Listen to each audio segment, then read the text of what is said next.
महाराष्ट्र में जो भी चल रहा है वो एक हुकुमशाही का राज्य ऐसे चल रहा है। बीएमसी हो, थाने महानगर पालिका हो, पुणे महानगर पालिका हो, नागपुर हो, कोल्हापुर हो, सोलापुर हो, हर जगह जहां जहां कोई भी जनप्रतिनिधि नहीं है वहां बड़े पैमाने में एक घोटाले चल रहे हैं। अगर इसी बात को हम लेकर जनता के सामने आ रहे हैं तो हमारे लोगों पे केसेस हो रही है, क्योंकि अगर आप देखें तो ऐसे चल रहा है कि इस सरकार की, इस रेजिम की जो भी प्रशंसा करे वो अच्छे हैं, जो भी सत्य के बारे में बात करे वो बुरे हो जाते हैं, एंटी नेशनल ठहराए जाते हैं। तो बीएमसी किसी की भी जिम्मेदारी लेने के लिए तैयार नहीं है। सच में बात कहें तो प्री मानसून जो काम होते हैं, जो हमारे वक्त पे होते थे, तो मुंबई में जो 16 एजेंसियां काम करती उनके साथ कोऑर्डिनेशन की बैठकें होती थी और जो जिम्मेदारी लेते थे उसको पूरी निभाते थे।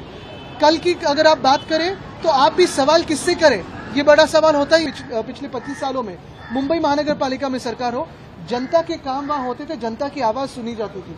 अगर आप देखें तो कल म्युनिसिपल कमिश्नर गायब थे, परसों म्युनिसिपल कमिश्नर गायब थे। हमारे वक्त पे अगर आप देखें तो हर कोई म्युनिसिपल कमिश्नर हो, एएमसी हो, डीएमसी हो, जब भारी बरसात होती थी मुंबई में तो वो रास्तों पे दिखाई देते थे। या फिर हमारे वक्त पे अगर आप देखें तो सीएम साहब खुद, उद्धव साहब ने रास्तों पे आके जायजा लिया था जब बारिश हो रही थी।